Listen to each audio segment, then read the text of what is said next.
দেখিয়া হযরত বিল্লাল প্রেমেতে হইয়া মাতাল, সহিল উমাইয়ার জ্বালা।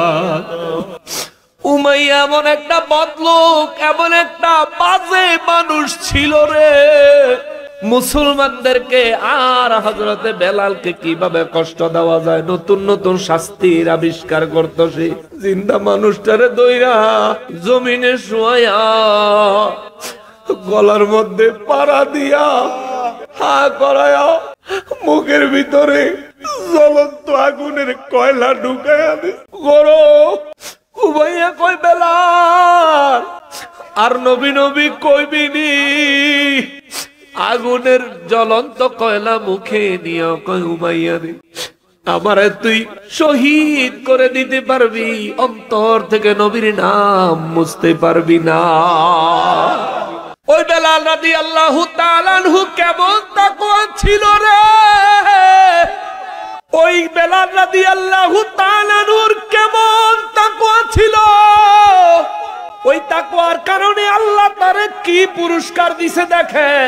মক্কা বিজয়ের দিন কাবার ছাদে ওঠার জন্য আল্লাহ এবং তার রাসূল তার অনুমতি দিছে। মক্কা বিজয়ের দিন কাবার ছাদে দাঁড়ায়া মহান রব্বুল ইজ্জতের নাম উচ্চারণ করার সুযোগ আমার আল্লাহ বেলালের দান করেছে। মেরাজে আমার নবী যায়া জান্নাত ভ্রমণের জন্য যখন জান্নাতে প্রবেশ করেছেন, নবী রাহমাতুল লিল আলামিন একটা কদমের আওয়াজ শুনলেন। জিবরাইল আমিনের কয়, জিবরাইল রে, মেরাজে কি আমারে একা নিয়ে আইছো না আরো কাউরে নিয়ে আইছো? হুজুর আপনি একা। আমার নবী কয়, তাইলে কার যেন কদমের আওয়াজ জান্নাতে পাওয়া যায়? জিবরাইল আমিন কয়, হুজুর এটা আপনার পাগল সাহাবী বেলাল। এটা তাকওয়ার পুরস্কার, তাকওয়ার পুরস্কার, ভালোবাসার পুরস্কার, এটা ভালোবাসার পুরস্কার, তাকওয়ার পুরস্কার। নবীজি কয়, বেলাল কি জান্নাতে? জিবরাইল কয়, জি না হুজুর, বেলাল জান্নাতে না। আমার নবী বলেন, তাইলে পায়ের শব্দ আসে কোত্থেকে? জিবরাইল কয়, হুজুর বেলাল ফজরের আগে তাহাজ্জুদের সময় ঘুম থেকে যখন জাগে, জায়গা নামাজের জন্য ওযু করে যখন নামাজের দিকে টুক টুক টুক টুক করে আগায়া যায়, বেলাল দুনিয়ায় কদম ফালায়, ওই কদমের আওয়াজ জান্নাতে বেজে ওঠে। নূর নবী রাহমাতুল লিল আলামিন মেরাজ শরীফ থেকে এসে বলে, বেলাল রে, আমি জান্নাতের ভিতরে তুমি বেলালের পায়ের আওয়াজ শুনে আস। বেলাল রাদিয়াল্লাহু হাউমাউ করে কেঁদে দি, হুজুর আমার মতো উচ্চারণ করতে পারি না, উমাইয়া আমার জিহ্বাটা জ্বালায়া দিছে। হুজুর আমার পায়ের আওয়াজ আপনি জান্নাতে শুনেছেন, আমি বেলালের জীবন ধন্য গো নবী। আপনার কদম মুবারকের কারণে আমি বেলালের জীবন ধন্য। আমার নবী কয়, বেলাল রে, আমি একটু জানতে চাই তুমি এত বড় মর্যাদা কেমনে হাসিল করো? তুমি দুনিয়ায় চলো আর জান্নাতে তোমার পায়ের আওয়াজ, কদম ধ্বনি শোনা যায় রে বেলাল। বেলাল রাদিয়াল্লাহু তাআলা আনহু দুই হাত জোর করে বলেন, নবী আসসালামু আলাইকা ইয়া হাবিবাল্লাহ, আসসালাতু ওয়াসসালামু আলাইকা ইয়া শাফিআল মুযনিবিন,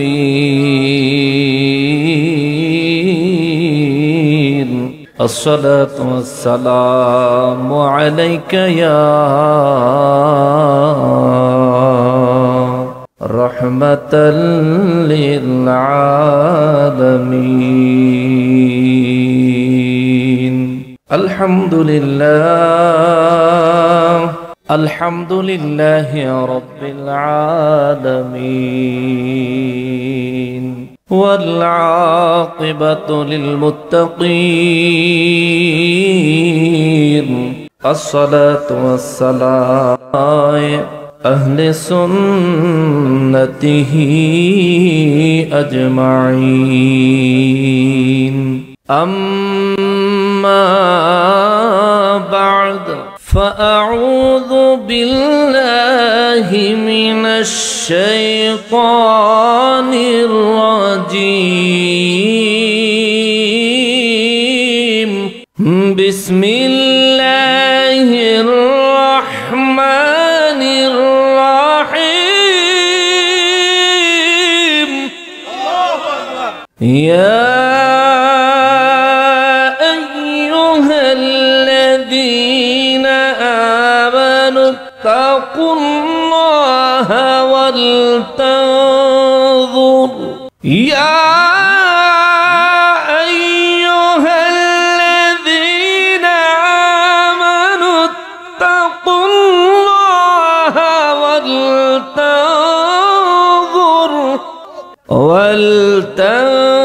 ولتنظر نفس ما قدمت لغد واتقوا الله إن الله خبير بما تعملون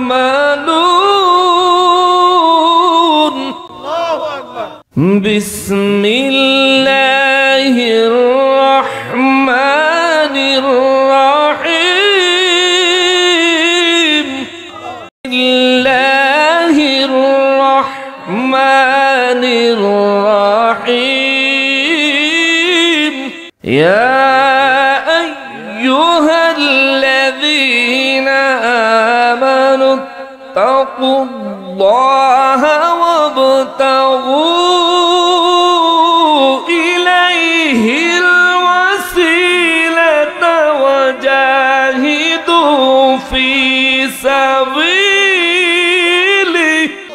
وجاهدوا في سبيله لعلكم تفلحون. فقال تعالى في شان حبيبه ومحبوبه ومعشوقه مخبرا وآمرا إن الله وملائكته يصلون على النبي يا أيها الذين آمنوا صلوا عليه وسلموا تسليما. اللهم صل على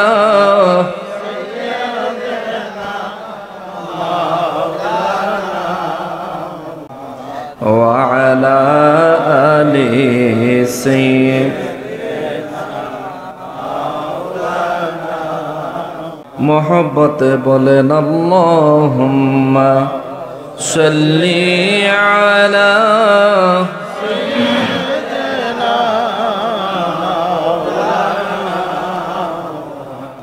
وعلى آل سيدنا তৌফিক দিও গো আল্লাহ, গুনাহ হইতে বাঁচিবার আমল করিতে দিও সুন্নত নবী মুস্তাফার। আল্লাহুম্মা সাল্লি আলা সাইয়্যিদিনা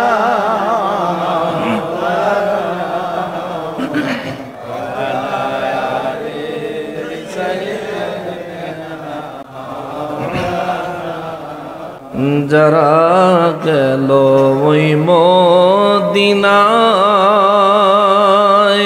তারা বড়ই ভাগ্যবান,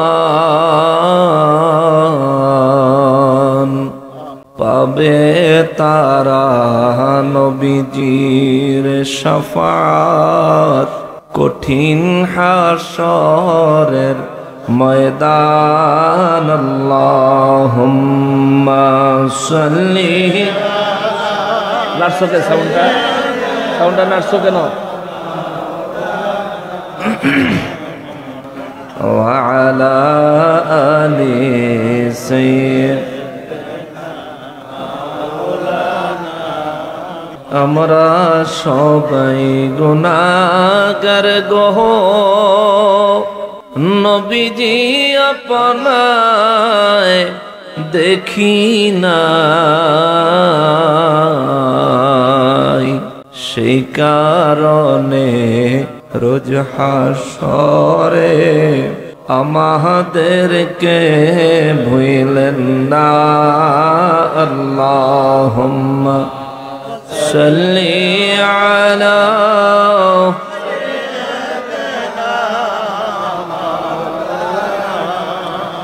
মুহাম্মদ ওয়া আলা আলি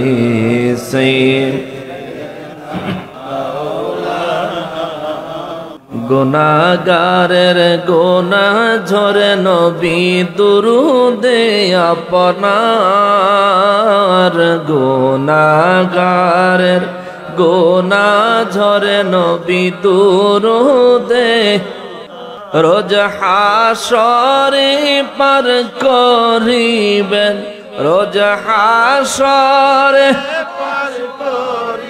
বেন উম্মত গুনাহগার নবীজি আল্লাহ আল্লাহ লা ইলাহা হো আল্লাহ আল্লাহ লা ইলাহা রাহমাতাল লিল আলামিন নবী উম্মতের কান্ডার রাহমাতাল লিল আলামিন নবী উম্মতের শাফাআত করেন রোজ হাসরে শাফাআত করে রে উম্মত করবেন পার নবীজি আল্লাহ আল্লাহ আল্লাহু ইল্লাহু আল্লাহ আল্লাহ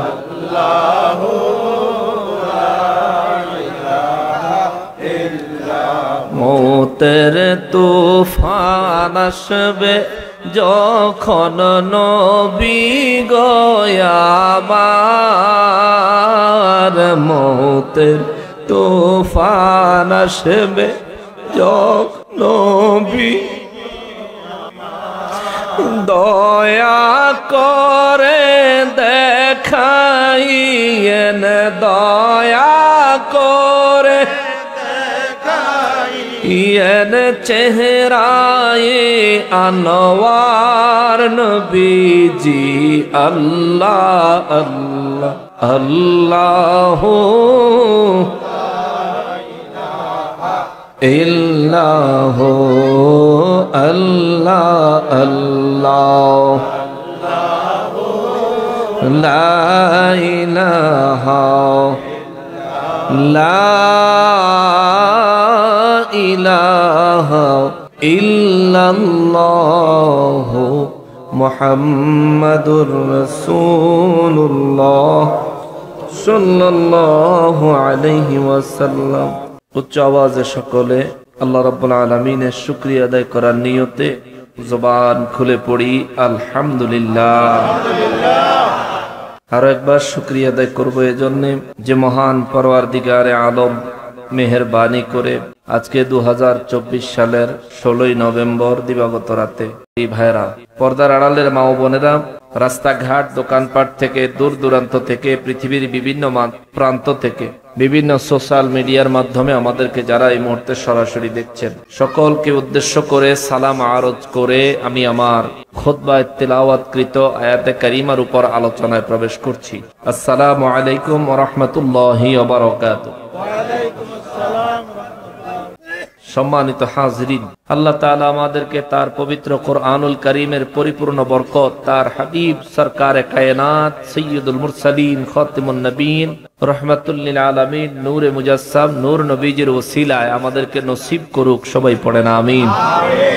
সম্মানিত হাজরিন, আমি আলোচনা করার নিয়তে কোরআনুল কারীমের 3টা সূরা থেকে 3টা আয়াত কারীমা তেলাওয়াত করেছি। সূরা হাশর থেকে 18 নম্বর আয়াত, সূরা আলে ইমরান থেকে 102 নম্বর আয়াত, সূরা মায়দা থেকে 35 নম্বর আয়াত। 3 জায়গা থেকে 3টা আয়াত কারীমা তেলাওয়াত করার উদ্দেশ্য হলো এই আয়াত কারীমাগুলোর ব্যাখ্যা বিশ্লেষণ একটার সাথে আরেকটা সামঞ্জস্যপূর্ণ। হাশরের ময়দানের বহু কথা সূরা হাশরে আল্লাহ তাআলা উল্লেখ করছেন, কিন্তু 18 নম্বর আয়াতে আয়েশা একটু ব্যতিক্রম কথা আল্লাহ বলেছেন। আল্লাহ বলেন, বিসমিল্লাহির রহমানির রহিম, ইয়া আইয়ুহাল্লাযীনা আমানুত্তাকুল্লাহা ওয়াল তানজুর নাফসুম মা কদ্দামাত লিগাদ ওয়াত্তাকুল্লাহা ইন্নাল্লাহা খাবীরুম বিমা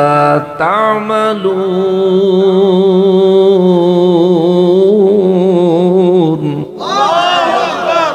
রব্বুল আলামিন কালামে হাকিমের সূরা হাশরের 18 নম্বর আয়াতে কারিমায় আমার আল্লাহ বলেন, ইয়া আইয়ুহাল্লাযীনা আমানু, এ দুনিয়ার ঈমানদার দলেরা রে। আমার রব্বুল ইজ্জত ইচ্ছা করলে এখানে বলতে পারতেন, এ দুনিয়ার মানুষেরা, ইয়া আইয়ুহান নাস। রব্বুল ইজ্জত তা বলেন নাই।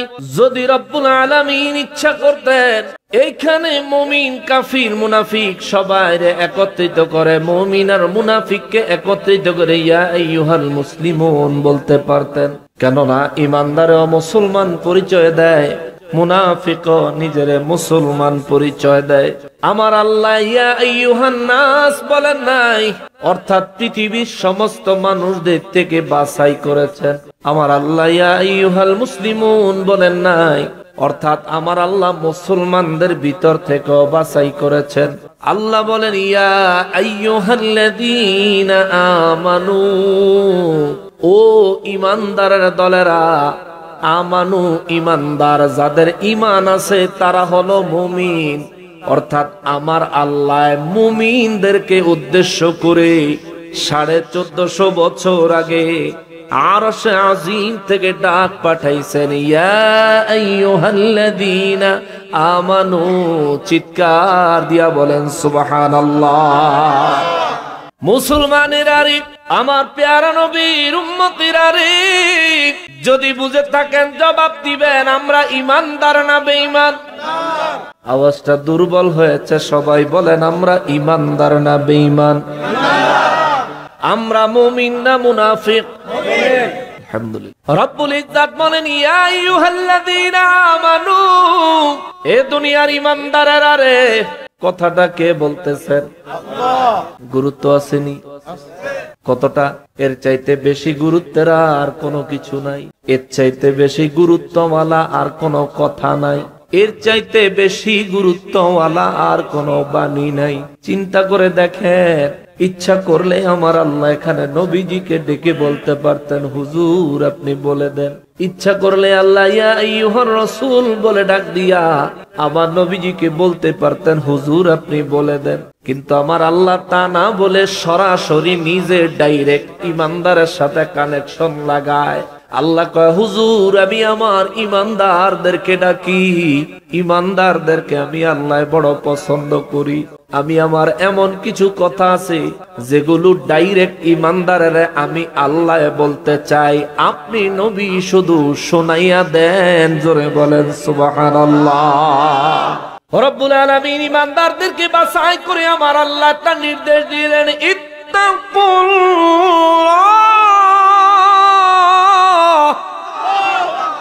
ঈমানদারদেরকে বাছাই করে আমার আল্লাহ একটা নির্দেশ দিলেন, ঈমানদারেরা রে, ও ঈমানদার তোমরা আমি আল্লাহকে ভয় করো।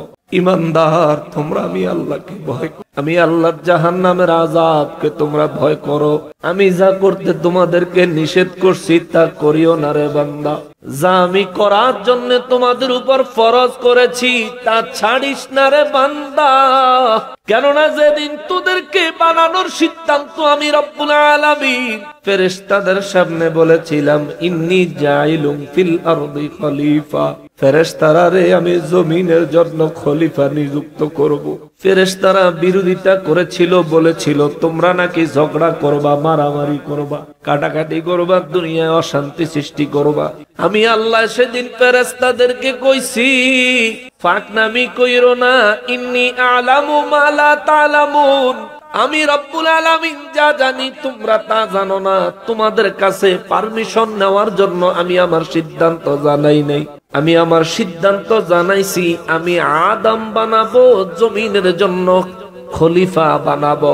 ওই খলিফার খেদমতগার খাদেম আমি আল্লাহ, তোমরা ফেরেশতাদেরকে বানাবো। ওই মহান রব্বুল ইজ্জত কই, ইয়া আইয়ুহাল্লাযীনা আমানু তাকুল্লাহ। ওই রব্বুল ইজ্জত কই ইমানদার ফেরেশতারা কয়, ইয়া রাসূলুল্লাহ তবে আল্লাহ কেন ইমানদারদেরকে বললেন ইত্তাকুল্লাহ, তোমরা আমি আল্লাহকে ভয় করো। আমার নবী দুই চক্ষু মোবারকের পানি মোবারক ছাইরা দিয়া কয়, সাহাবীরা রে, দুনিয়ায় মানুষ যখন গুনাহ করে রে, ফেরেশতারা তখন রব্বুল ইজ্জতের দরবারে আরজি জমা দেওয়ার সময় কয়, আল্লাহ আগেই কইছিলাম। রব্বুল ইজ্জত কুদরতের দরবার থেকে কোনো আওয়াজ দেন না। আর যখন ওই কোন ইমানদার আল্লাহর ভয়ে গুনাহের কাজ ছেড়ে দেয়, যখন ওই কোন ইমানদার তাকওয়ার সাথে আল্লাহর ইবাদত করে, যখন ওই কোন ইমানদারের দ্বারা গুনাহ হয়ে গেলে রব্বুল ইজ্জতের দরবারে ক্ষমা ভিক্ষা চায়, আমার আল্লাহ তখন গৌরব করে ফেরেশতাদেরকে দেখায়, দেখো তোমরা মানা করছিলা তা করে বানাইতাম, আমি আল্লাহ তা করে বানাইছি, আমি তা করে বলি নাই, তারাও আমারে বলে না। আমি আমার বান্দা গুলারে ভুলি নাই। নামাজ পড়ে না কিন্তু সকালের নাস্তা বন্ধ করি নাই। আমি আল্লাহর কুদরতের কদমে সিজদা লাগায় না কিন্তু আমি আল্লাহ তার অক্সিজেনের বাতাস বন্ধ করে দেই নাই। আমার কুদরতের কদমে সিজদা দেওয়ার জন্য মুয়াজ্জিনরে দিয়া দিনে 5 ওয়াক্ত নামাজে 5 বার তারে ডাকলাম, হাইয়া আলাস সালাহ। আমার বান্দা নামাজে আসে নাই কিন্তু বান্দার খানা আমি বন্ধ করি নাই। দুনিয়ার কোন জায়গায় তার জন্য প্রতিবন্ধকতা সৃষ্টি করি নাই। তার ইচ্ছার বিরুদ্ধে চলতে হবে এমন কোন বাধ্যবাধকতা আমি আল্লাহ তারে দেই নাই। কিন্তু দেখো আমার বান্দারে দিয়া ইবলিস শয়তান তারে ওয়াসওয়াসা দিয়া গুনাহ করায় ফলাইছে। আমি আমার বান্দা গুনাহ করার সময় যেমনি ভাবে তারে ভুলি নাই, শয়তানের ওয়াসওয়াসা শেষ হতে দেরি হয়েছে, আমার বান্দা আবার আমার কুদরতের কদমে লুটায়া পড়তে দেরি করে নাই। ফেরেশতারা রে ও ফেরেশতারা, আমার নূর নবী রাহমাতুল লিল আলামিন বলেন রব্বুল ইজ্জত ফেরেশতাদের সামনে গৌরব করে, আল্লাহ গৌরব করে কয়, দেখো আমার বান্দারা আমি রব্বুল আলামিনকে কি পরিমানে ভয় করে দেখো, কি পরিমানে ভয় করে দেখো। শয়তানের ওয়াসওয়াসায় গুনাহ করে ফেলেছে কিন্তু আমি রব্বুল ইজ্জতের দরবারে তওবা করতে আমার বান্দা ভুলে নাই, ভুলে নাই, ভুলে নাই। মুসলমানেরা রে, আমার নবী রাহমাতুল লিল আলামিন সাহাবায়ে কেরামদেরকে জবাব দিলেন, সাহাবীরা রে, রব্বুল ইজ্জত ঈমানদারদেরকে ডাক দিয়া বলেছেন, ইয়া আইয়ুহাল্লাযীনা আমানুত্তাকুল্লাহ।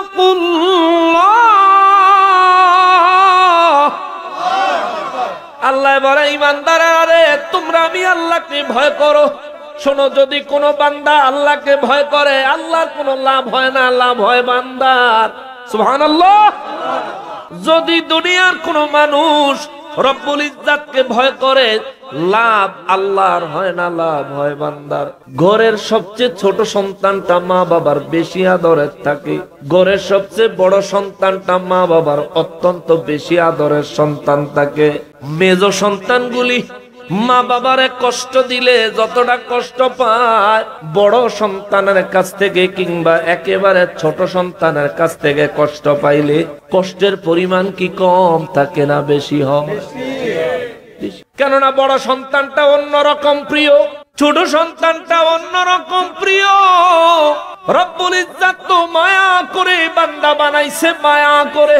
আমার নবী রাহমাতুল লিল আলামিন বলেন, এই মায়ার বান্দাগুলো যখন গুনাহ করে রে, আমার রব্বুল ইজ্জাত এই মায়ার বান্দাগুলোর গুনাহ করার পরে যখন বাম কাদের ফেরেশতা তারা গুনাহ লেখার জন্য তৈরি হয়, আল্লাহ কুদরতের দরবার থেকে আওয়াজ দেয়, ফেরেশতা একটু রাখ, একটু অপেক্ষা কর। ফেরেশতা বলে, আল্লাহ আপনার হুকুম মানছি, অপেক্ষা করলাম, কিন্তু জানতে বড় মনে চায় রে মালিক। নেক আমল করবে মনে নিয়ত করার সাথে সাথে ডান কাদের ফেরেশতায় খাতায় তুলে দেয়, কিন্তু গুনাহ করার পরেও আমারে কেন আপনি লিখতে বাধা দিলেন? রব্বুল ইজ্জাত জবাব দেয়, ফেরেশতা রে, আমি জানি আমার বান্দা যে কোনো মুহূর্তে আমার দরবারে তওবা করবে। আমার বান্দায় আমার দরবারে তওবা করার সাথে সাথে আমি আমার বান্দারে মাফ করে দিব। আল্লাহু আকবার। আমার বান্দা তওবা করলেই তো আমি মাফ কইরা দিব। তুই লেখা শুধু শুধু খাতা নষ্ট করার দরকার কি? আবার কাটা লাগবো? ও ফেরেশতা অপেক্ষা কর। নবী বলেন, সকালে কেউ যদি গুনাহ করে জোহর পর্যন্ত আল্লাহ বান্দার জন্য অপেক্ষা। হাদিস, দু চারটা খেজুর গাছের ছায়া পাও, তুমি সেই জায়গায় যদি একটু আরাম করার জন্য, ক্লান্তি দূর করার জন্য সেখানে যদি অবস্থান করো, দেখা গেল কোন বান্দা অনেক বেশি ক্লান্ত থাকলে ঘুম চলে আসে। আমার নবী বলেন, কোন বান্দা যদি ঘুমায় গেল, ঘুম থেকে জায়গা যদি দেখে সে আছে কিন্তু উঠটা নাই, যেই ওটের পিঠে তার পানি, যেই ওটের পিঠে তার খানা, যেই ওটের পিঠে তার প্রয়োজনীয় সমস্ত জিনিসপত্র, যেই ওটটা মরুভূমি পাড়ি দেওয়ার একমাত্র সম্বল অবলম্বন, এই ওটটা হারায় গেলে ওই লোকটার ভিতরে কেমন একটা হাহাকার লাগে। ওই লোকটার ভিতরে যতটা হাহাকার লাগে রে, বান্দা যখন গুনার দিকে ধাবিত হয়, রব্বুল ইজ্জাতের দরবারে কুদরতি জালালিয়তে আমার আল্লাহ তার চাইতো অনেক বেশি হাহাকার করে। এই হারানোটা যদি এই মরুভূমির মাঝে কেউ কাহারো জন্য সাহায্য করে নেওয়ালা নাই। মরুভূমি বুঝেন, শুধু বালি আর বালি, সূর্যের তাপ আমাদের দেশের মতো না, প্রচুর পরিমাণ তাপ থাকে। নূর নবী রাহমাতুল লিল আলামিন বলেন, ওই ওটটা হারায় যাওয়ার পরে পাগলের মতো ওটের মালিক ওট খুঁজতে থাকলো। রব আনন্দের ঠেলায় বলে ফেলছে, বান্দা হয়ে বলে ফেলছে, আল্লাহ আপনি আমার বান্দা, আমি আপনার রব, আপনি আমার ওটটা ফিরিয়ে দিয়েছেন, তার জন্য বড় খুশি হয়েছি। নবী বলেন, হারানো ওট ফেরত পায়া বান্দা খুশি হইয়া যেমনে রবের ব্যাপারে ভুল কথা আনন্দের কারণে বলে ফেলে, এর চাইতো লক্ষ লক্ষ কোটি কোটি গুণ বেশি খুশি হয়ে যায় যখন কোন বান্দা গুনাহ করার পরে আল্লাহর দরবারে আত্মসমর্পণ করে চিৎকার দিয়া কোন সুবহানাল্লাহ।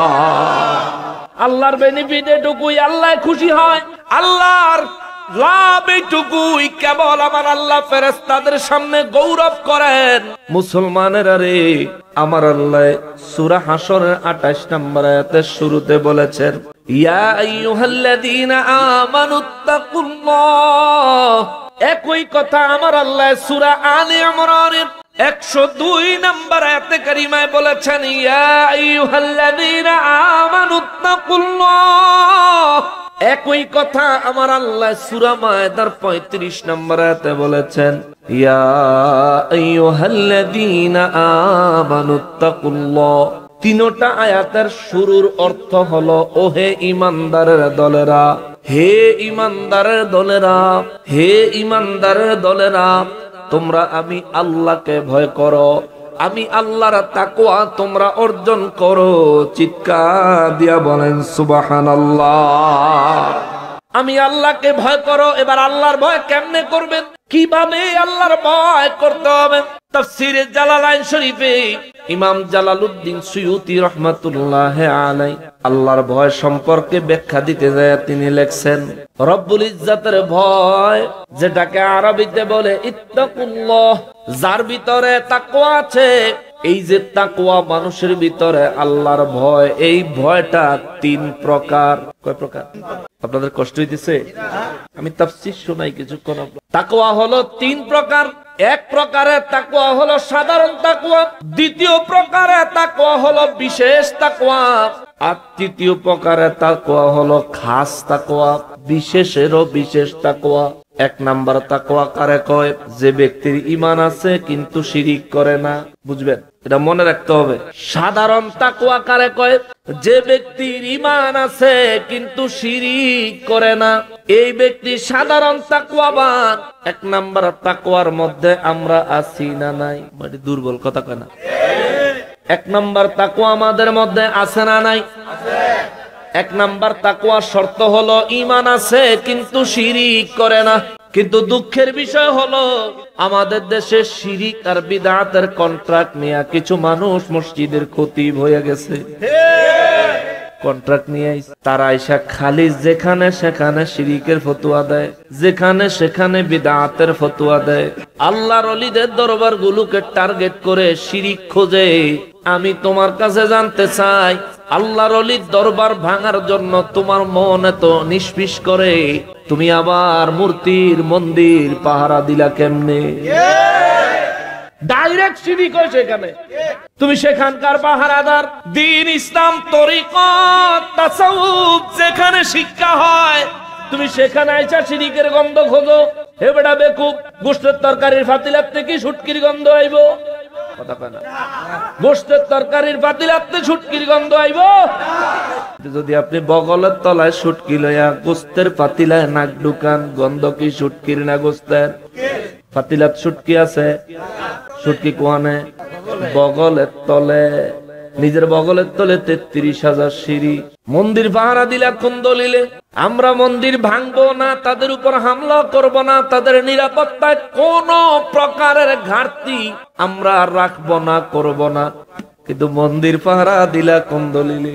ওলি আল্লাহর দরবার জিয়ারতে গেলে তোমরার কথা হইলো নিয়ত কইরা ওলির দরবারে যাইলে শিরক, তো নিয়ত কইরা মন্দির মূর্তি পাহারা দিতে গেলে কি নিয়ত করে যায় নাই? না নিয়ত ছাড়া হয়ে গেছে? মন্দিরও কি কাবা শরীফ বাইতুল্লাহ মনে করে গেছে? আমরা প্রশ্ন রাখলাম ভদ্রচিত ভাবে, মুসলমান হইলে পাক্কা মুসলমান হয়ে, ইহুদি মার্কা মুসলমান হইয়া কোনো লাভ নাই। ফিতনার যুগ চলছে, সামনে কিয়ামত।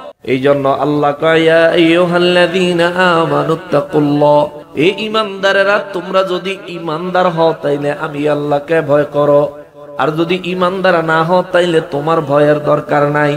আমি বলেছিলাম ভয় হলো তিন প্রকার, তাকওয়া হলো তিন প্রকার। এক নম্বরে তাকওয়া হলো ঈমান আছে, কখনোই শিরিক করে না, কিন্তু টুকটাক গুনাহ করে। এটা হইলো প্রথম তাকওয়া, যেটা আমাদের সবার আছে। আমরা কি শিরিক করি? কিন্তু গুনাহ আমাদের দ্বারা হয়, ঠিক কিনা? গুনাহ আমাদের দ্বারা হয়। আমরা প্রথম পর্যায়ের ঈমানদার, আমরা প্রথম পর্যায়ের তাকওয়াবান। আমাদের দেশে অনেক মানুষ আছে বলতে চায় সে যেমন নবীও তেমন। আচ্ছা, আছে না এমন কিছু মানুষ? এখন দেখেন যে আল্লাহর কোরআন দিয়া, আরে আমি যেমন নবী তেমন, এটা তো দূরের কথা, ওলি আল্লাহদের সাথেও তুলনা আছে। আমার স্টেজ ওলি আল্লাহর স্টেজ এক। তাকওয়ার বিশ্লেষণটা প্রকারভেদ আপনি একটু পড়বেন। তাকওয়া কারে কয়? গত রাতে আমি গুনাহগার, সারাটা রাত তাকওয়ার উপর পড়াশোনা করেছি আলহামদুলিল্লাহ। শোনানোর জন্য না, আওয়াজ দেওয়ার জন্য না, বললাম শুধু এই কারণে কথাটা, সারাটা রাত কিতাব পড়ছি আর দুই চোখের পানি শুধু ফালাই। কোথায় আছি? দুনিয়া নিয়ে মত্ত হয়ে গেছি। দুনিয়ার ভালোবাসায় আল্লাহকে ভুলে গেছি, দুনিয়ার ভালোবাসায় নবীকে ভুলে গেছি, দুনিয়ার মোহে পড়ে আখেরাতের কথা ভুলে গেছি। মাথায় টুপি আছে, গায়ে জুব্বা আছে, মুখে দাড়ি আছে, কিন্তু মিথ্যা বলতে একবারও চিন্তা করি না। মাথায় টুপি, গায়ে জুব্বা, মুখে দাড়ি, নামের আগে মোহাম্মদ, কিন্তু ওজনে কম দেওয়ার সময় আমাদের আখেরাতের কথা মনে থাকে না। এই জন্য রব্বুল ইজ্জাত কয়, ইয়া আইয়ুহাল্লাযীনা আমানুত্তাকুল্লাহা ওয়াল তানজুর নাফসুম মা আকবার। রব্বুল আলামিন বলেন, এই ইমানদার আমি আল্লাহকে ভয় করো। প্রত্যেকজন ইমানদারের চিন্তা করা উচিত, ওয়াল তানজুর নাফসুম মা কদ্দামাত লিগাদ। প্রত্যেকের নিজের ব্যাপারে চিন্তা করা উচিত, আগামী কালকের জন্য সে কি পাঠাইছে, আগামী কালকের জন্য সে কি পাঠাইছে। সাহাবায়ে কেরাম বলেন, হুজুর আগামী কালকের কথাটা বুঝলাম না। আমার নবী বলেন, আগামী কাল মানে কবর, আগামী কাল মানে হাসর, আগামী কাল মানে মিজান, আগামী কাল মানে পুলসিরাত, আগামী কাল মানে কিয়ামত দিবস, হাসরের ময়দান। সাহাবীরা রে, আমার রব্বুল ইজ্জাত ইমানদারদেরকে প্রথমে সতর্ক করেছে, ইমানদার তোমরা আমি আল্লাহকে ভয় করো। কেমন ভয় করবেন, কেমন ভয় করব আল্লাহ তোমারে? আল্লাহ কয় আমারে ভয় করবা। সূরা আলে ইমরানের 102 নম্বর আয়াতে আল্লাহ বলেন, বিসমিল্লাহির রহমানির রহিম, ইয়া আইয়ুহাল্লাযীনা আমানুত্তাকুল্লাহা হাক্কা তুকাতিহি। আওয়াজ করে বলেন আল্লাহু আকবার। সূরা আলে ইমরানের 102 নম্বর আয়াতে আমার রব্বুল ইজ্জাত বলেন, বান্দারে তোমরা আমি আল্লাহকে ভয় করো, ভয় করার মতন করো। আল্লাহু আকবার। আমি আল্লাহকে ভয় করো, কিন্তু করার মতন করো। আমরা নামাজ পড়িনি, কথা কয় না, টুপি মাথায় দেই কার ভয়ে? আমরা সত্য কথা বলি কার ভয়ে? আমরা মিথ্যা ত্যাগ করি কার ভয়ে? সবকিছুই করলাম, সমস্ত অন্যায় বাদ দিয়া সমস্ত ন্যায় কাজগুলো করলাম কার ভয়ে? মাঠ থেকে একটু জবাব দেন, কার ভয়ে? আল্লাহর ভয়ে সবকিছু করলাম। কিন্তু আমার আল্লাহ কয়, বান্দারে ভয়ের একটা ক্লাস আছে, তাকওয়ার একটা ক্লাস আছে। ইত্তাকুল্লাহ আমি যে কইছি, এই কথার ভিতরে অনেক অনেক রহস্য লুকায়িত আছে। ইয়া আইয়ুহাল্লাযীনা আমানুত্তাকুল্লাহ, তুমি আমি আল্লাহকে ভয় করো, হাক্কা তুকাত ভয় হবে। কিভাবে আল্লাহকে ভয় করলে যথার্থ ভয় হবে? কিভাবে আল্লাহকে ভয় করলে আল্লাহ যে বলেছেন তার হক আদায় হবে? এটা আমরা কেউ জানি না, কেউ জানি না, কেউ জানি না। অথচ নামাজের নির্দেশ দিয়েছেন কি? নামাজ পড়া কি? নামাজ পড়া কি? কেননা নির্দেশ দিলেন কি? তার মানে নামাজের নির্দেশ আল্লাহ দিয়েছেন, বিদায় নামাজ ফরজ। রোজার নির্দেশ দিলেন কে? রমজানের রোজার নির্দেশ দাতাকে। রমজানের রোজা রাখা আমাদের জন্য কি? এ মুসলমান, নিসাব পরিমাণ সম্পদের মালিকের জন্য যাকাত দেওয়ার বিধান দিয়েছেন কি? যাকাত দেওয়া কি? হজ করা সামর্থ্যবানের জন্য হজ করা। কেন হজের হুকুম দিয়েছেন কি? তার মানে যেই হুকুম আল্লাহ দেয় এটা কি নফল না সুন্নাত? মাশাআল্লাহ, এই তো অ্যাটেনশন আছে আপনাদের। কষ্ট যে হুকুম মহান রব্বুল ইজ্জাত দেয়, এই হুকুম মানা বান্দার জন্য, ইমানদারের জন্য ফরজ হয়ে যায়। মুনাফিকের কিছু আসে যায় না, কাফেরের কিছু আসে যায় না, ইহুদি খ্রিস্টানের কিছু আসে যায় না। কিন্তু যদি আপনি নিজের মুসলমান দাবি করেন, কিন্তু আপনি যদি নিজের ইমানদার দাবি করেন, তবে আল্লাহর হুকুম আপনার জন্য ফরজ। জোরে কোন সুবহানাল্লাহ। আল্লাহর হুকুম আমাদের জন্য কি? নামাজের হুকুম দিলেন যে আল্লাহ, নামাজের হুকুম দিলেন যেই কিতাবে, তাকওয়ার হুকুম দিলেন ওই আল্লাহ, তাকওয়ার হুকুম দিলেন ওই কিতাবে। এই জন্য তাকওয়ার ব্যাপারে আমার রাসূল সাল্লাল্লাহু আলাইহি ওয়াসাল্লাম বলেছেন, প্রত্যেক মুসলমানের জন্য তাকওয়া অর্জন করা ফরজ। রে কোন সুবহানাল্লাহ। তাকওয়া কয় প্রকার ভুলে গেছেন? তাকওয়া কয় প্রকার? ওলি আল্লাহ দরবারে আসছেন, তাসাউফের ক্লাস করে ছাইড়া দিমু না কষ্ট হইব? চোখের পানি ছাড়তে হবে। ফিল করেন রবকে এখান থেকে, রব্বুল আলামিনকে এখান থেকে ফিল করেন। সারাটা শরীর আপনার আল্লাহ বানায়া দিয়া নিজের প্রয়োজনে ব্যবহার করার জন্য সুযোগ করে দিয়েছেন। আমরা কত শক্তিশালী, লাগলে আমার লগে পারবিনি। আমরা কত ক্ষমতাশালী, আমার ক্ষমতার লগে পারবিনি। আমাদের কত আত্মীয় স্বজন, আমার গোষ্ঠীর লগে পারবিনি। অথচ এই দেহের মালিক কে? দেহের ভিতরে যে রূহ আছে তার মালিক কে? এই জমিনের মালিক কে? জমিনে চলি, শরীরে শক্তি দিয়েছেন কে? বেঁচে আছি, হায়াত দিয়েছেন কে? নেয়ামত খাই, নেয়ামত দিছেন কে? খাওয়ার তৌফিকটা আমারে দিছে কে? দুনিয়ায় কত মানুষ আছে রে ও মুসলমান, যদি হাতে সময় থাকে দুইটা জায়গা সফর করবেন, ফাঁকে ফাঁকে দুইটা জায়গায় যাবেন। এক হলো মাঝে মধ্যে একা একা কবরস্থানে গিয়া বৈশা থাকবেন। মরাই লাগবো, মরণই লাগবে, বিশ্বাস করেন মরণই লাগবে। দুনিয়ায় মানুষ আল্লাহর অস্বীকার করে, কিন্তু মৃত্যুকে অস্বীকার করতে পারে নাই। মৌতকে স্বীকার করাই লাগছে, মরা লাগবো রে।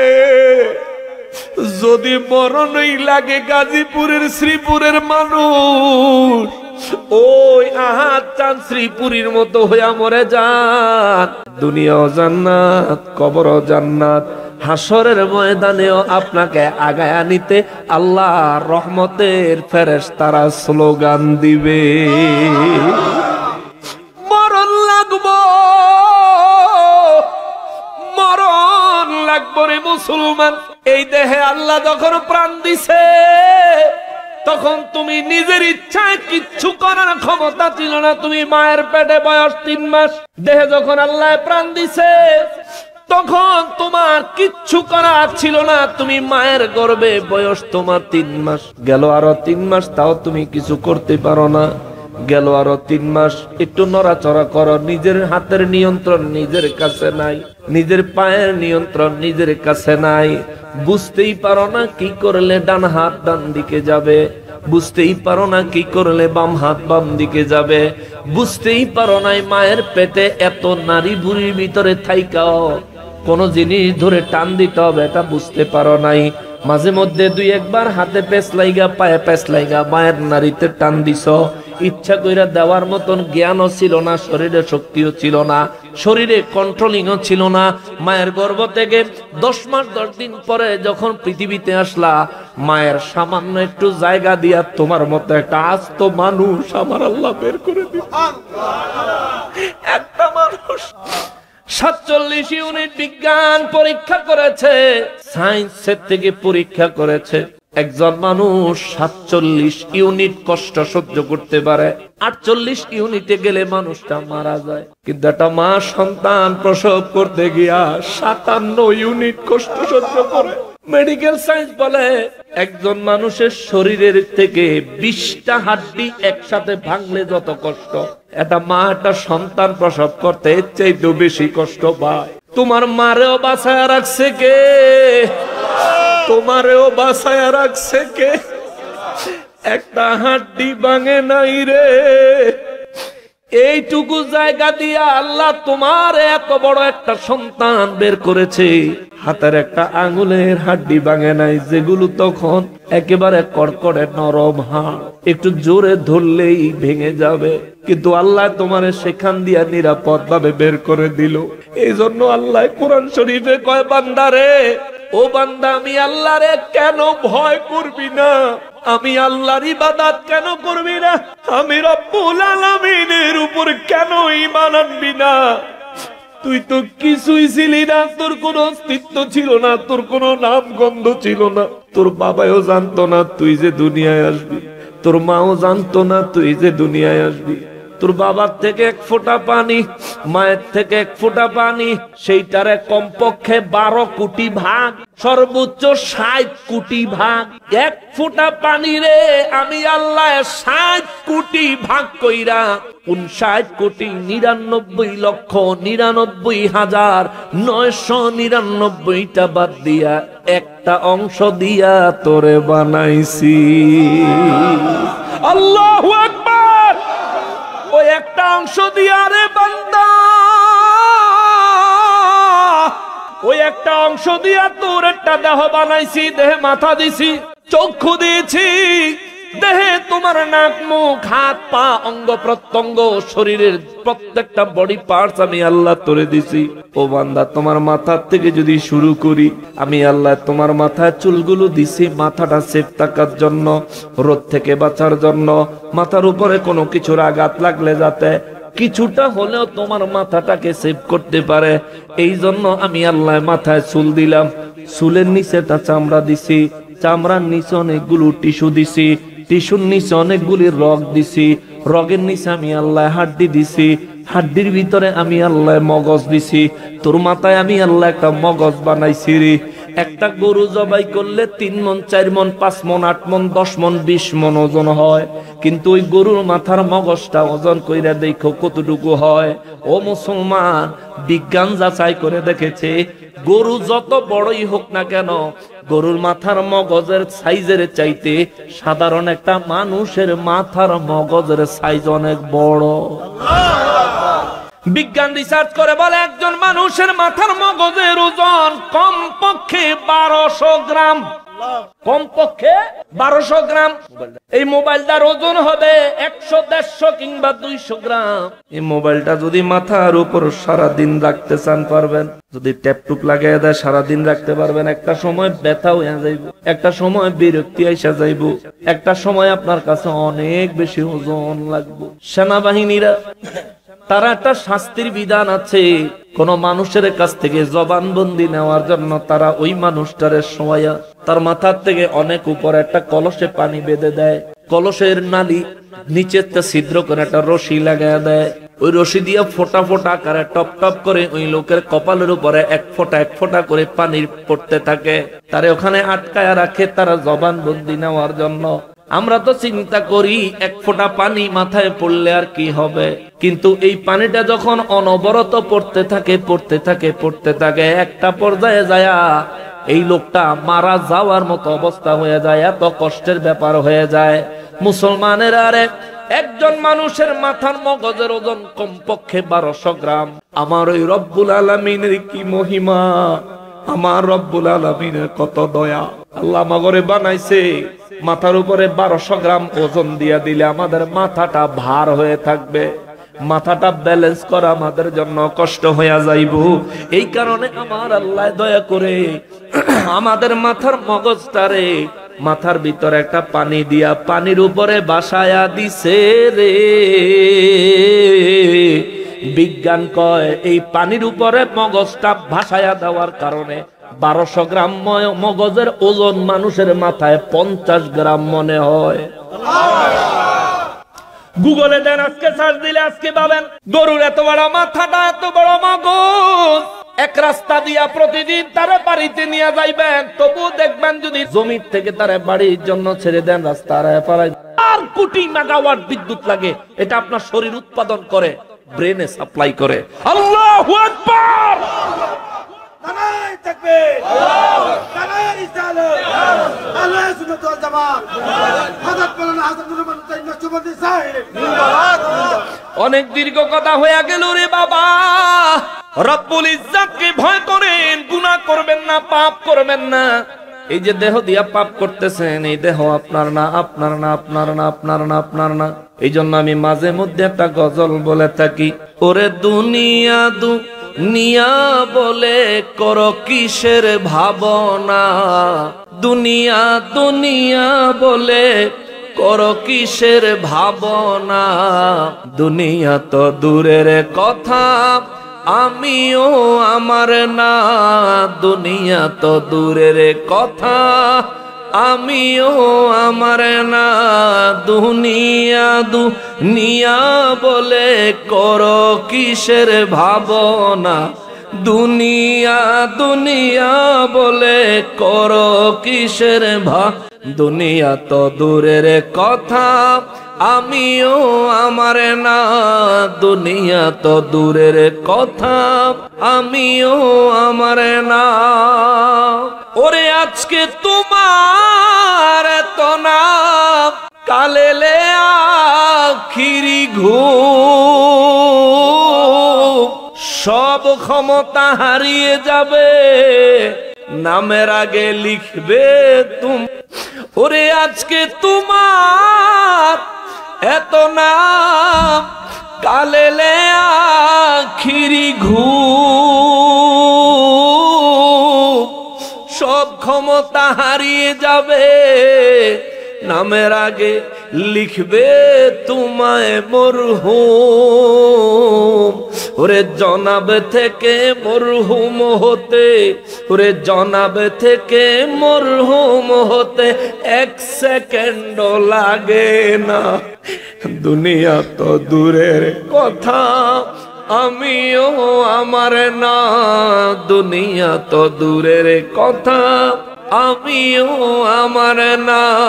দুনিয়া দুনিয়া বলে কর কিসের ভাবনা, দুনিয়া দুনিয়া বলে কর, দুনিয়া তো দূরের কথা, আমিও আমার না, দুনিয়া তো দূরের কথা।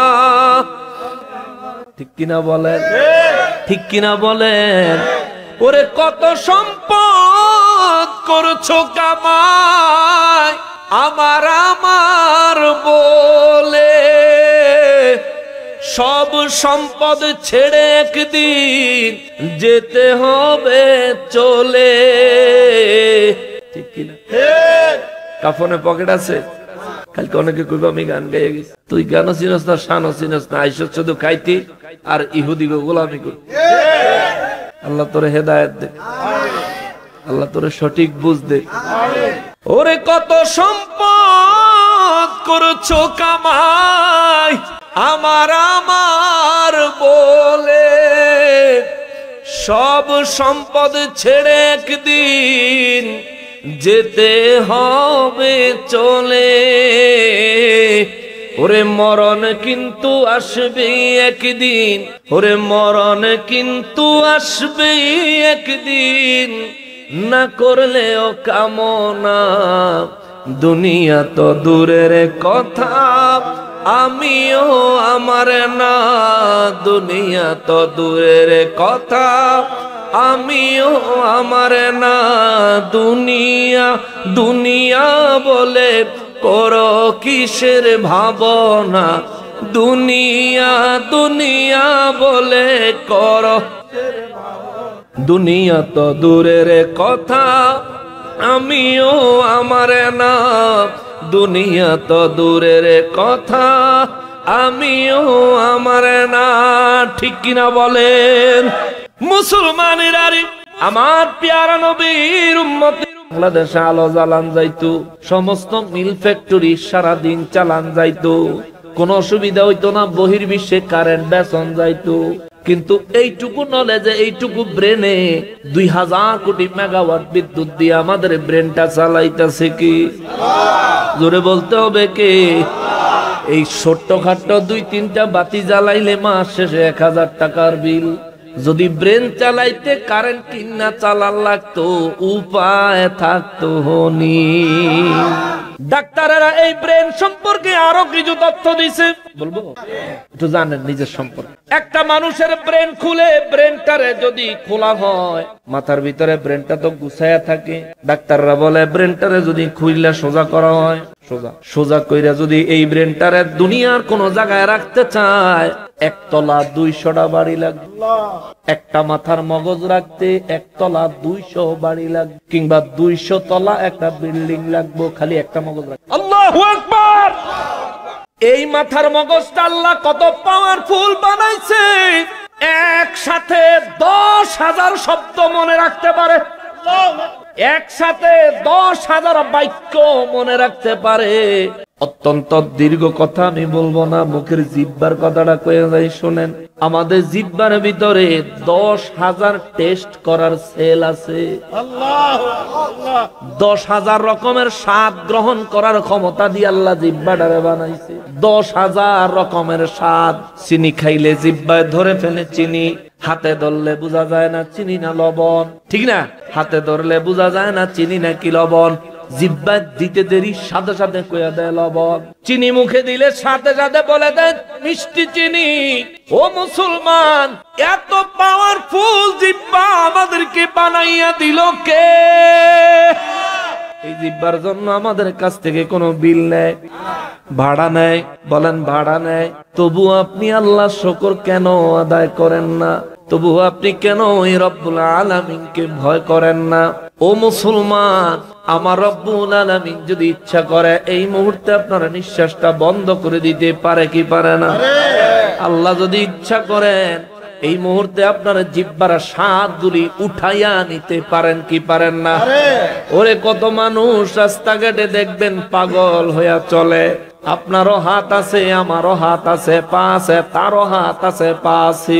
আমারও নাক মুখ শরীরের অঙ্গ প্রত্যঙ্গ যা আছে, তারও শরীরের অঙ্গ প্রত্যঙ্গ তাই আছে। আমারও মাথা আছে, তারও মাথা আছে। রাত হলে আমি বিছানায় ঘুমাই, সে রাস্তার কিনারে পড়ে থাকে। শীতের মধ্যে কাপড় খুলে খালি গায়ে ঘোরাফেরা করে জীবন কাটায়। ও মুসলমান, মুসলমান রে, একটা পাগল দেখা কেন আল্লাহ শুকর আদায় করেন না? মালিক,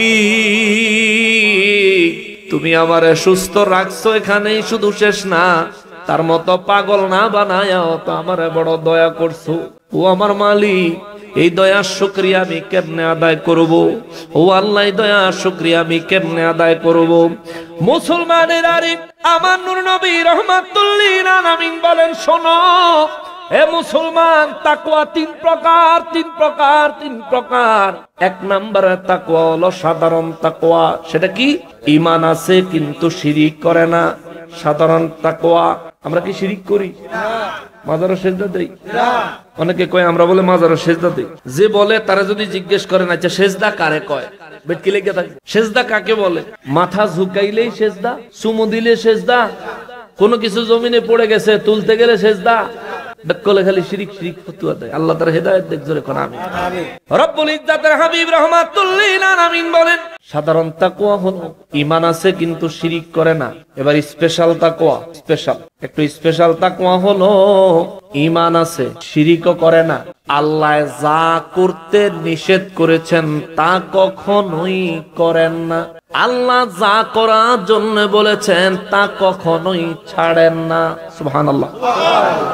এটা হলো দ্বিতীয় ক্লাস, সেকেন্ড ক্লাসের তাকওয়া হলো রব্বুল ইজ্জাত যা নির্দেশ দিয়েছেন তা কখনোই ছাড়েন না, আল্লাহর নির্দেশ অনুযায়ী আমল করেন। আর আল্লাহ পাক যা করতে নিষেধ করেছেন তা কখনোই করেন না, এবং ঈমানের সাথে কখনোই শিরিক করেন না। 3 নাম্বার ঈমানদারের স্তর আমার নবী রাহমাতুল লিল আলামিন বলেন, 3 নাম্বারের স্তর হলো যে ঈমানের সাথে কখনোই শিরিক করে না, আল্লাহর হুকুমকে যে কখনোই অমান্য করে না, যে আল্লাহ পাকের নিষেধ করা কাজগুলো কখনোই করে না, এবং সর্বদা নিজের অন্তরে রব্বুল ইজ্জাতের নাম জপতে থাকে। নিজের অন্তরটাকে মহান রব্বুল ইজ্জাতের জন্য ওয়াকফ করে দেয়, রব্বুল ইজ্জাতকে অন্তরে জায়গা দেয়। রব্বুল ইজ্জাতকে ছাড়া কোনো অন্যায়, অপরাধ, শয়তানের ওয়াসওয়াসা, কোনো গুনাহের কাজ চিন্তাও করে না। এটা হলো স্পেশালেরও স্পেশাল, সিরিয়ালে 3 নাম্বার, হাকিকতে 1 নাম্বারের তাকওয়া। চিৎকার দিয়া কোন সুবহানাল্লাহ। প্রথম তাকওয়া সাধারণ তাকওয়া হলো আমাদের জন্য, আমরা ঈমানদার কিন্তু শিরিক করি না, কিন্তু অন্যান্য গুনাহ করি। দ্বিতীয় তাকওয়া হলো ওলি আল্লাহদের জন্য। আল্লাহু আকবার। এই জন্য বলেছি আমরা ওলির এক না। নবী তো অনেক পরের কথা, নবী আমার মতন, এটা তো অনেক পরের কথা। কোন ওলি আমার মতন না, কোন ওলির তাকওয়া আমার মতন না, আমার তাকওয়া কোন ওলির মতন না। আহাদ চান শ্রীপুরীর মতো যদি আমার তাকওয়া থাকতো রে, আল্লাহর ওলিদের মতো যদি আমি আমার ভিতরে তাকওয়াটা পয়দা করতে পারতাম, দুনিয়া এবং আখিরাত তাদের মতো আমারও ধন্য হইয়া যাইতো। এই জন্য বলি রে বাবা, দুনিয়ায় আমি চলি ফিরি, আমি ভালো কাজও করি, মন্দ কাজও করি, আমি প্রথম তবকায় পড়ে আছি তাকওয়ার, দ্বিতীয় তবকায় ওলি আল্লাহরা, 3 নম্বরের তবকায় হলেন নবী এবং রাসূলেরা। চিৎকার দিয়া কোন সুবহানাল্লাহ। তিন নম্বরের তবকায় হলেন নবী এবং রাসূলেরা। এখন বলবেন হুজুর আমরা যদি কঠিন তাকওয়া অবলম্বন করি ফায়দা কি হবে? একটু লাভ দেখাই নাকি? লাভ, কারণ আমরা লাভ বুঝলে তার উপর কাজ করতে স্বাচ্ছন্দ্য বোধ করি, পছন্দ করি। নূর নবী রাহমাতুল লিল আলামিনের একজন সাহাবী ছিলেন যার গায়ের রং অত্যন্ত কালো, যিনি ছিলেন কৃতদাস, কণ্ঠ ছিল অত্যন্ত সুন্দর। নবীজি রাহমাতুল লিল আলামিনের বেনজির বেমিসাল প্রেমিক ছিলেন হযরতে বিলাল রাদিয়াল্লাহু তাআলা। ওরে দেখিয়া হযরত বিলাল প্রেমেতে হইয়া মাতাল, সহিল উমাইয়ার জ্বালা।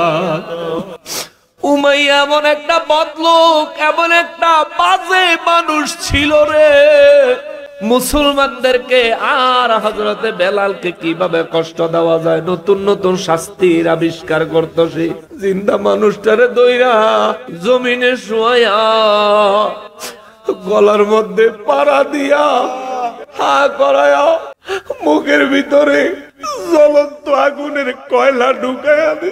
গরো উমাইয়া কই বেলাল আর নবী নবী কইবিনি, আগুনের জ্বলন্ত কয়লা মুখে নিয়ে কয় উমাইয়া রে আমারে তুই শহীদ করে দিতে পারবি, অন্তর থেকে নবীর নাম মুছতে পারবি না। ওই বেলাল রাদিয়াল্লাহু তাআলা আনহু কেমন তাকওয়া ছিল রে, ওই বেলাল রাদিয়াল্লাহু তাআলা আনহুর কেমন তাকওয়া ছিল। ওই তাকওয়ার কারণে আল্লাহ তারে কি পুরস্কার দিছে দেখেন। মক্কা বিজয়ের দিন কাবার ছাদে ওঠার জন্য আল্লাহ এবং তার রাসূল তার অনুমতি দিছে। মক্কা বিজয়ের দিন কাবার ছাদে দাঁড়ায়া মহান রব্বুল ইজ্জতের নাম উচ্চারণ করার সুযোগ আমার আল্লাহ বেলালের দান করেছে। মেরাজে আমার নবী যায়া জান্নাত ভ্রমণের জন্য যখন জান্নাতে প্রবেশ করেছেন, নবী রাহমাতুল লিল আলামিন একটা কদমের আওয়াজ শুনলেন। জিবরাইল আমিনের কয় জিবরাইল রে মেরাজে কি আমারে একা নিয়ে আইছো না আরো কাউরে নিয়ে আইছো? কয় হুজুর আপনি একা। আমার নবী কয় তাইলে কার যেন কদমের আওয়াজ জান্নাতে পাওয়া যায়? জিবরাইল আমিন কয় হুজুর এটা আপনার পাগল সাহাবী বেলাল। এটা তাকওয়ার পুরস্কার, তাকওয়ার পুরস্কার, ভালোবাসার পুরস্কার, এটা ভালোবাসার পুরস্কার, তাকওয়ার পুরস্কার। নবীজি কয় বেলাল কি জান্নাতে? জিবরাইল কয় জি না হুজুর বেলাল জান্নাতে না। আমার নবী বলেন তাইলে পায়ের শব্দ আসে কোত্থেকে? জিবরাইল কয় হুজুর বেলাল ফজরের আগে তাহাজ্জুদের সময় ঘুম থেকে যখন জাগে, জায়গা নামাজের জন্য ওযু করে যখন নামাজের দিকে টুক টুক টুক টুক করে আগায়া যায়, বেলাল দুনিয়ায় কদম ফালায়, ওই কদমের আওয়াজ জান্নাতে বেজে ওঠে। নূর নবী রাহমাতুল লিল আলামিন মেরাজ শরীফ থেকে এসে বলে বেলাল রে আমি জান্নাতের ভিতরে তুমি বেলালের পায়ের আওয়াজ শুনে আস। বেলাল রাদিয়াল্লাহু হাউমাউ করে কেঁদে দি, হুজুর আমার মতো উচ্চারণ করতে পারি না, উমাইয়া আমার জিহ্বাটা জ্বালায়া দিছে। হুজুর আমার পায়ের আওয়াজ আপনি জান্নাতে শুনেছেন, আমি বেলালের জীবন ধন্য গো নবী। আপনার কদম মোবারকের কারণে আমি বেলালের জীবন ধন্য। আমার নবী কয় বেলাল রে আমি একটু জানতে চাই তুমি এত বড় মর্যাদা কেমনে হাসিল করো? তুমি দুনিয়ায় চলো আর জান্নাতে তোমার পায়ের আওয়াজ কদম ধ্বনি শোনা যায় রে বেলাল। বেলাল রাদিয়াল্লাহু তাআলা আনহু দুই হাত জোর করে বলেন নবী আমি বেলাল কি জানি কি করব, আমি তো রহমাতুল লিল আলামিনের চাইতে কোন দিক থেকে বেশি জানি না, আমি তো রহমাতুল লিল আলামিনের চাইতে বেশি ইবাদত কখনোই করতে পারি না। তবে হুজুর আপনি যেহেতু জিজ্ঞেস করেছেন একটা কথা বলতাম, আমি প্রতিদিন যখন ওযু করি হুজুর, ওযু করার পরে 2 রাকাত ওযুর শুকরিয়া আদায় করার জন্য আমি 2 রাকাত নফল নামাজ পড়ি, তাহিয়াতুল ওযুর নামাজ পড়ি, এছাড়া অতিরিক্ত কোনো কিছু করি না। আমার নবী বেলালের দিকে তাকায়া 2 চক্ষু মোবারকের পানি মোবারক ছেড়ে দিয়া কয় সাহাবীরা রে আমার উম্মতের খবর দিও যে ব্যক্তি ওযু করার পরে 2 রাকাত তাহিয়াতুল ওযুর নামাজ সব সময় পড়বে, ওই ব্যক্তি বেলাল যে জান্নাতে থাকবে আল্লাহ তারে ওই রকম জান্নাত দান করবে। বেলালের পায়ের শব্দ দুনিয়া থেকে যেমন জান্নাতে পাওয়া যায়, আমার ওই উম্মতের কদমের শব্দ দুনিয়া থেকে জান্নাত পর্যন্ত পৌঁছে যাবে। এটা তাকওয়ার পুরস্কার, তাকওয়ার পুরস্কার, তাকওয়ার পুরস্কার। তাকওয়া কেমনে অবলম্বন করবেন? মিথ্যা বলবেন না, কারো গীবত করবেন না, কারো প্রতি খারাপ ধারণা অন্তরে রাখবেন না। কেউ অনেক ধনী, আল্লাহ আপনারে কম ধনী বানাইছে, তার মতো সম্পদ পাওয়ার আকাঙ্ক্ষা করে তার সাথে হিংসায় লিপ্ত হবেন না। আপনার অভাব থাকলে মালিকের কাছে বলবেন, আল্লাহ আপনি তো তারে দিছেন, তার মতো চাই না, আল্লাহ আপনার রহমত থেকে আমার জন্য বাজেট করেন। মুসলমানেরা রে, ও মুসলমানেরা, তাকওয়া অর্জন করার একটা কৌশল আছে। ইমামে আজম আবু হানিফা রাহমাতুল্লাহি আলাইহির একটা কথা মনে পড়েছে। অনেক রাত হয়ে গেছে। ইমামে আজম একদিন তার শরিকদারের বাজারে কাপড় বেচতে পাঠাইছে। সবাই তো জানেন ইমাম আবু হানিফা রাহমাতুল্লাহি আলাইহি তিনি কাপড়ের ব্যবসা। তার শরিকদারের যখন পাঠায়, একটা কাপড় ছিল রিজেক্ট, একটু ছেঁড়া বা ক্ষতিগ্রস্ত। ইমামে আজম বলেছে, এই কাপড়টা যার কাছে বিক্রি করবা তারে আগে দেখাইবা যে এই দেখেন এই জায়গায় একটু আছে। আপনি শরিকদার পৌঁছাইছে, ইমামে আজম সর্বপ্রথম জিজ্ঞাসা করছে, চিরা কাপড়টা কই? বেচা দিস হুজুর, বেচালাইছ? বলে বেচালাইছ? যার কাছে বিক্রি করছো তারে বলছো নি? আল্লাহ, আমার মনেই ছিল না।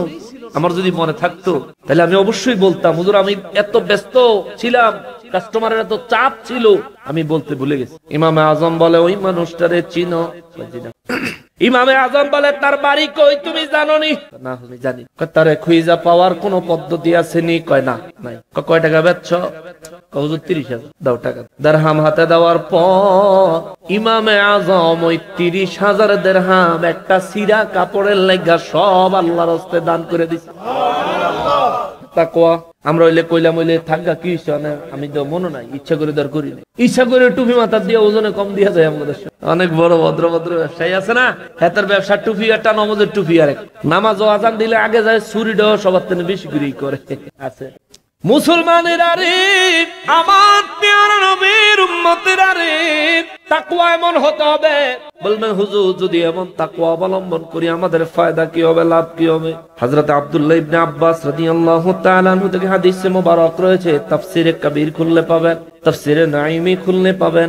হযরত আব্দুল্লাহ ইবনে আব্বাস রাদিয়াল্লাহু তাআলা আনহু বলেন, আমার নবী রাহমাতুল লিল আলামিন বলেছেন, কেউ যদি চায় দুনিয়ার সমস্ত মানুষ তারে সম্মান করুক, নবী বলেন যে ব্যক্তি চায় দুনিয়ার সব মানুষের কাছে সে নিজে যেন সম্মানিত হয়, মানুষ যেন তারে দেখলেই চিনুক বা না চিনুক, জানুক বা না জানুক, তারে দেখলেই যাতে মানুষের অন্তর থেকে সম্মান আসে, এই রকম পরিস্থিতি যে ব্যক্তি চায় ওই ব্যক্তিকে বলে দিও সে যেন তাকওয়াবান হয়ে যায়। সুবহানাল্লাহ।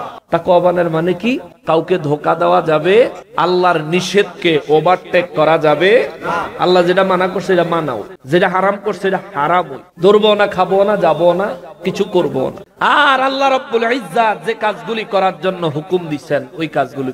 আর হলো হাই ক্লাসের তাকওয়া অর্জন করার জন্য কি করবেন? তাবেঈগণের যুগে ছিল তাবেঈগণের দরবার, মাযহাবের আইম্মাদের যুগে ছিল মাযহাবের আইম্মাদের দরবার, এরপরে আউলিয়াদের দরবার, কালে কালে আস্তে আস্তে আস্তে আস্তে এখন হলো হক্কানি রব্বানি আল্লাহর ওলির দরবার। হলো আপনার তাকওয়া বৃদ্ধি করার সঠিক শিক্ষা প্রতিষ্ঠান। আল্লাহর ওলির সোহবত হলো আপনার জন্য তাকওয়া শিক্ষার উত্তম ক্লাস, এছাড়া আর কোনো উপায় নাই। চিৎকার দিয়া বলেন আল্লাহু আকবার। তাকওয়া অবলম্বনের নির্দেশ দিচ্ছেন কে? আবার তাকওয়া কোনখানে গেলে পাইবেন, কার মাধ্যমে গেলে পাইবেন? আবার আরেক জায়গায় বলছেন ওয়াকুনু মা'আস সাদিকিন, তোমরা সৎ লোকদের সঙ্গ লাভ করো। এই দুনিয়ায় যত সৎ মানুষ আছে, আমাদের এই বাংলাদেশে আজ পর্যন্ত যত সৎ মানুষ আছে, আমি মনে করি সবচেয়ে বড় সৎ লোক হইল শাহজালাল বাবা। সবচেয়ে বড় সৎ লোক হইল ওলি আল্লাহরা। না এর চেয়ে বড় সৎ আছে? ওলি আল্লাহ বর্তমানে জীবিত কিংবা মাজার শরীফে অবস্থান করা যত ওলি আল্লাহ আছে, ওলি আল্লাহদের চাইতে বড় সৎ লোক কি সমাজে আছে? আমার অদ বিচার করতে পারতেন না এই জায়গা। আমি যে অতলা বড় হুজুর, এত মহব্বত করে ভালোবাসা আমার যে দাওয়াত দিয়ে আপনারা নিয়ে আসছেন, আমি আসলাম, এই দীর্ঘক্ষণ আপনাদের সামনে কথা বললাম, নিজের হায়াতের সময় ব্যয় করে, রাতের ঘুম হারাম করে, সব ভুইলা গিয়া এই যে সময় ব্যয় করলেন, চাতক পাখির মতো তাকায় সময়টা ব্যয় করলেন, যদি সততার দিকে আমারে জাস্টিফাই করেন, 100-তে 100 হবে, কিন্তু 100-তে 100 হইব আহাদ চাঁদ শ্রীপুরী রহমতুল্লাহ আলাইহির কাছে, ঠিক কিনা বলেন? আচ্ছা, তাহলে এবার আল্লাহ আমাদেরকে শিক্ষা প্রতিষ্ঠান দেখাইলো আল্লাহর ওলির দরবার, শিক্ষক দেখাইলো আল্লাহর ওলিরে, বায়াত গ্রহণ করো অর্থাৎ ভর্তি হও, সোহবত হাসিল করো অর্থাৎ ক্লাস করো, তাইলে কামেল হইতে পারবা, কামেলে মোকাম্মেল হতে পারবা।